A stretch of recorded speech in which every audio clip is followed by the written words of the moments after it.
Hello મિત્રો, ધોરણ 8 વિષય ગણિત ચેપ્ટર નંબર 2 એક ચલ સુરેખ સમીકરણ સ્વાધ્યાય 2.1. આજે આપણે કેટલાક એક્ઝામ્પલો જોઈશું. એક્ઝામ્પલ નંબર 7 જોઈશું. આજે x બરાબર 4/5 કૌંસની અંદર x પ્લસ 10. હવે આવું એક્ઝામ્પલ આપેલું હોય તો શું કરીશું? તો સૌપ્રથમ x બરાબર 4/5 આપેલા છે અને કૌંસની અંદર x પ્લસ 10 આપેલા છે, તો આ ગુણાકારમાં સંખ્યા છે એમ કહી શકાય. તો સૌપ્રથમ આ સંખ્યાને આપણે આને વડે ગુણીશું, આખી સંખ્યાને, અને આ સંખ્યાને આને પણ ગુણીશું, ગુણાકાર કરીશું. સૌપ્રથમ પહેલા આની વાત કરી દઈએ. x બરાબર 4/5 એટલે કે જો આને આના સાથે ગુણો 4x થયા ભાગ્યા 5 એમના એમ, બરાબર. હવે આ 4/5 પ્લસ, હવે આ પ્લસ 10 ની વાત કરીએ તો પ્લસ 10 પહેલા આપણે મૂકી દઈએ. હવે આ સંખ્યાને આની સાથે ગુણવાના છે, તો આવી રીતે લખી દઈએ. બરાબર, લખી દીધા. સૌપ્રથમ આપણે શું કર્યું? 4/5 ને x વડે મલ્ટીપ્લાય કર્યો, તો આપણે 4x પ્લસ ભાગ્યા 5 મળ્યો. હવે પ્લસ 10 કરી 10 ને 4/5 વડે મલ્ટીપ્લાય કરીશું તો શું જવાબ આવશે? 5 5 ઉડી જાય, 2 વધ્યા, 4 દુ 8.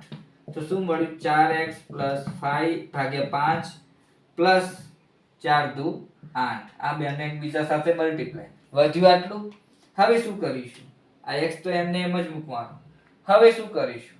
હવે જે મળ્યું એને આપણે આની સાથે મલ્ટીપ્લાય, એટલે કે 4x/5 ને ડાબી બાજુ એટલે કે આ ડાબી બાજુના જમણી બાજુ કે ડાબા તરફ લઈ જતા, તો આપણે એવું શું લખીશું કે 4x/5 ને ડાબી બાજુ લઈ જતા એટલે લેતા, એવું લખીશું. લખી દીધું. હવે તો જો આ બાજુ આવશે એટલે 5x થશે, 5x માઈનસ 4. હવે આ માઈનસ થઈ જશે, આ બાજુ આવશે તો માઈનસ 4x ભાગ્યા 5 તો હતા જ નેચર. આને આની સાથે મલ્ટીપ્લાય કરો તો 5x થયા, 5x મૂક્યા. હવે આ જે સંખ્યા આ બાજુ આવે એટલે માઈનસમાં થઈ જાય, તો માઈનસ 4x થયા ભાગ્યા 5 વધ્યા, બરાબર. પ્લસ 8 એટલે કે બરાબર 8, એવું કરી દેવાનું. હવે શું કરીશું? 5x માં 4x જોઈએ તો x વધે, x ભાગ્યા 5 બરાબર 8. હવે આટલું વધ્યું. હવે આ બંને સંખ્યાને સી સંખ્યા આપેલી છે, આ બંને સંખ્યાને 5 વડે ગુણતા, 5 વડે ગુણી નાખવાના. પહેલા 5 વડે ગુણી નાખીશું તો શું આન્સર મળશે એ જોઈશું. હવે 5 વડે મલ્ટીપ્લાય કરીશું તો x ભાગ્યા 5 એ કરીશું, ગુણ્યા 5 કરીએ બરાબર 8 ગુણ્યા 5 કરીએ, બરાબર. હવે શું આન્સર મળ્યો? 5 5 ઉડી જાય તો વધ્યો x, 8 5 40, આન્સર મળ્યો 40x બરાબર. તો આપણને x બરાબર શું મળ્યું કહેવાય? 40 મળ્યો કહેવાશે. હવે જે x બરાબર 40 મળ્યો એ સાચો જ છે એની ચકાસણી આપણે કરવાની છે. કયા વિડિયોની અંદર મિત્રો, કયો વિડિયો ના જોયો હોય મિત્રો તો જોઈ લેજો મિત્રો. આગળના 2 લેક્ચર જોઈને જ આ વિડિયો તરફ આવજો તો વધુ સમજણ પડે, તેથી કહું છું. તો x બરાબર જે 40 મળ્યો, હવે આપણે ચકાસણી કરીશું કે x બરાબર જે 40 મળ્યો એ આન્સર સાચો છે કે ખોટો, એની વાત કરીએ. તો સૌપ્રથમ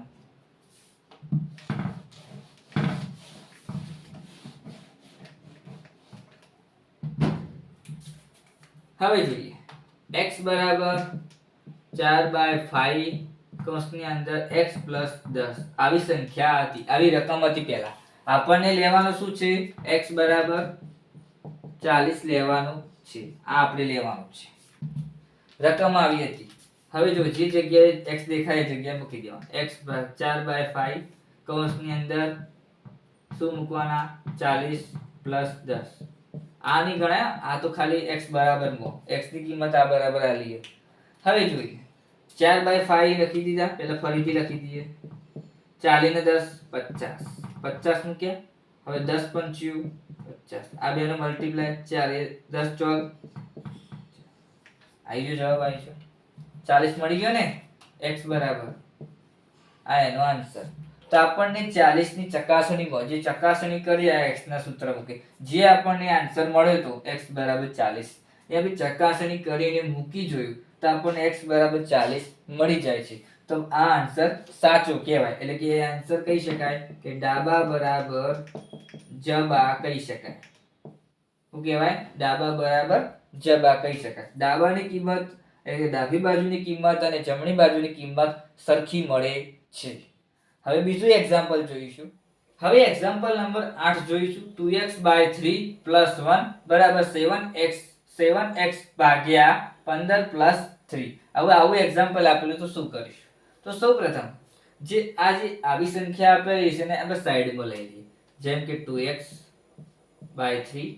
હવે આ સંખ્યાને આ બાજુ લાવીશું તો માઈનસમાં જતી રહે. એટલે આપણે એવું લખીશું કે 1 ને જબા બાજુ લેતા તો શું થશે? પ્લસ નું માઈનસ થઈ જશે. તો આટલે બરાબર 7x ભાગ્યા 15 3 માઈનસ 1. 3 માં 1 જાય તો 2 વધે ને. તો આપણે 2x બાય 3 બરાબર 7x પ્લસ 15 ભાગ્યા 15 પ્લસ 2 આવું થઈ ગયું. હવે આ જે સંખ્યા છે એને આ બાજુ લઈ જવાની. આ જે સંખ્યા છે આખી એને આ બાજુ લઈ જતા એટલે કે આપણે એવું લખીશું કૌંસની અંદર કે 7x ભાગ્યા 15 ને ડાબા બાજુ એટલે કે ડાબી બાજુ લેતા આવું લખીશું. હવે જે આ પ્લસમાં આપેલું છે માઈનસમાં થતું રહે તો શું કરશો?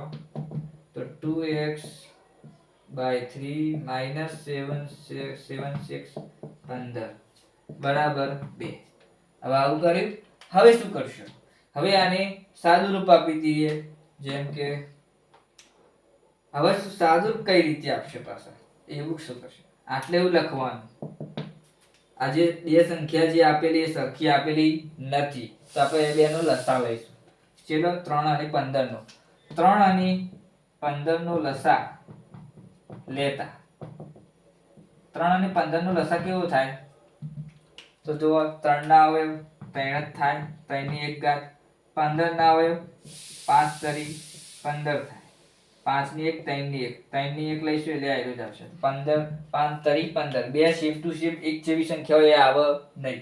વિસ્તૃતિ સમજૂતી જોતી હોય લસા શોધવાની તો આગળને દાખલા એક્ઝામ્પલ આવા વિડિયો મેં અલગથી બનાવેલા છે કે લસા કઈ રીતે શોધવાના, ગુસા કઈ રીતે શોધવાનો એ બધા આગળના વિડિયો મેં બનાવેલા છે. મિત્રો જોઈ લેજો. આ શોર્ટ ફોર્મમાં તમને સમજાવી દઉં કે 15 થશે લસા. કેટલો થશે? 15. તો 15 મૂકી દેવાના નેચર. હવે આને 15 નેચર 15 સંખ્યા થવી જોઈએ. જેમ કે હવે આ 2x ભલે આવ્યો એટલે 3 ભલે આલ્યા માઈનસ 7x ભલે આલ્યા અને આટલે 15 ભલે આલ્યા. હવે ગાઈડની અંદર કે નવનીતિની અંદર ડાયરેક્ટ એટલે પોચ મૂકી દીધા. હવે કયા એંગલથી પોચ મૂક્યા, કયા એંગલથી મૂક્યા એ આપણે સમજવાનું જરૂરી છે. તો જુઓ 2x by 3 minus 7x by 15. હવે આ જે 15 આવ્યું આટલે એટલો કોઈ એવી સંખ્યા જોડે ગુણાકાર કરો તો જવાબ આપણને 15 મળવો જોઈએ. જેમ કે 3 પંચ્યું 15 થવું જોઈએ. તો આટલે પણ 5 મૂકી દેવાના. પછી આટલે 15 તો શું તો 1 મૂકી દેવાનું. 15 એકા 15. તો આટલે એવી સંખ્યા સાથે મલ્ટીપ્લાય કરો કે જે સંખ્યાનો ગુણાકાર 15 મળવો જોઈએ. આન્સર 15 મળવો જોઈએ. 5 તરી 15 તો હવે પણ 5 વડે મલ્ટીપ્લાય કરવાનું. આને 15 એકા 15 કરે તો આને પણ 1 સાથે મલ્ટીપ્લાય કરવો પડે ફરજિયાત. તો આપણને શું મળ્યું? 2x ગુણ્યા 5. તો સૌપ્રથમ આપણે એવી સંખ્યા વડે મલ્ટીપ્લાય કરવાનું જે કે આપણને આન્સર આપણને મળવો જોઈએ 15. હવે શું કરીશું? એ જોઈએ. તો જો 2x ગુણ્યા 5 આપણે એવું લખી દઈએ જે આપણે જેમ હતું એમ 5 માઈનસ 7x 7 આ પાછળ એક લખવાની જરૂર નથી. હવે શું કરશે? આટલા હવે નેચર 15 જ લખી દઈએ ને પૂરેપૂરો. સત્ય આપણે 15 જ આવવાનો. 15 આય 15 ના 15 હરખો થઈ ગયો ને. હવે આને પૂરું કરી નાખીએ પહેલા. આટલા બરાબર 2 તો હતા જ એ 2 તો લખવાના છે. હવે 5 દુ 10x થશે માઈનસ 7x ભાગ્યા 15 બરાબર 2. હવે 10x માં 7x જાય તો 3x વધે 3x ભાગ્યા 15 બરાબર 2. આટલું વધ્યું. હવે આપણને આવડતું નથી તો શીખવાડી દઈએ કઈ રીતે. હવે આ બે સંખ્યાને ભાગવા માટે 15 વડે ગુણી નાખ્યું. બંને સંખ્યાને 15 વડે ગુણતા 15 વડે ગુણવાના છે. તો ગુણી નાખીએ બંને સંખ્યાને. શું કરશો? 3x ગુણ્યા 15 બરાબર 2 ગુણ્યા 15, એટલે 15 દુ 30 થઈ જશે. 15 ઉડી ગયા, વધ્યા 3x બરાબર 30. હવે 30 વધ્યા ને આ 3 ને આ બાજુ લઈ દઈએ તો x બરાબર 30 ભાગ્યા 3, તો વધ્યા કેટલા? 10. તો x બરાબર આપણો આન્સર કેટલો મળ્યો? 10 મળ્યો. કહેવાશે આ લોંગ દાખલો છે, ભલે લોંગ દાખલો છે પણ આપણે સમજણ પડતી હોય તો આવડી જાય. કશું એ નહીં, હાર્ડ વર્ક નથી કશું. કોઈ પણ ટોપિક હાર્ડ નથી, પણ સમજવાની જરૂર છે. કોઈ પણ ટોપિકની અંદર સમજણ ન પડે તો કોમેન્ટની અંદર જણાવો કે કઈ રીતે કઈ વસ્તુ આવી, તો હું એનો અલગથી વિડીયો બનાવીને પોસ્ટ કરી શકું. બરોબર? તો હવે આગળ જોઈશું. હવે આગળ આપણે x બરાબર 10 લાવ્યા, સાચો છે કે નથી એ આપણે ચકાસણી કરવાની છે. x બરાબર 10 આવે છે કે નહીં આ તો એ જોઈએ આપણે. સૌપ્રથમ રકમ કે એ 2x/3 + 1 બરાબર 7x/15 + 3. હવે શું કરશો? હવે x ની જગ્યાએ 15 એ 10 મૂકી દઈએ. સૌપ્રથમ શોર્ટ ફોર્મમાં મૂકી દઈએ, એટલે 10/3 + 1. પહેલા આપણે આની વાત કરી લઈએ. 10 દુ 20, 20/3 + 1. હવે આ બે સંખ્યાનું મલ્ટીપ્લેશન 3 × 3 3 × 20 23, સરવાળો થશે ભાગ્યા 23. આનો આન્સર મળ્યો 23/3. હવે આપણે આની વાત કરીએ જવાબ બાજુની. તો જવાબ બાજુની શું આવશે? 7x ની જગ્યાએ 10 થશે ભાગ્યા 15 + 3. હવે જોઈએ 10 70 ભાગ્યા 15 + 3. હવે આમાંથી ઉડી જશે, આપણે 3 વચ્ચે અને આટલા 14 વચ્ચે. બરોબર? હવે 14 આટલા ઓય રહેશે, ભાગ્યા 3 કરીશું +3 કરીશું, તો આન્સર આપણને શું મળશે? 14 × 3 23/3. તો આપણને સંખ્યા બે સેમ મળે છે, એટલે કે આન્સર આપણને સેમ મળે છે. એટલે કે આપણે કહી શકીએ કે 2x/3 + 1 7x/15 + 3 કે આ બે સંખ્યાનો જવાબ સરખો મળતો હોવાથી ડાબા બરાબર જબા સેમ થશે, એટલે કે ડાબાની કિંમત જમણી બાજુની કિંમત સરખી થાય છે. તો આપણો આન્સર સાચો છે એવું કહી શકાય. બરોબર? હવે આ વિડીયોની આપણે આટલે સુધી રાખીએ છીએ. વિડીયો ગમે તો લાઈક, શેર અને કોમેન્ટ કરીને જણાવો કે વિડીયો કેવો લાગે. જય સતીમાં.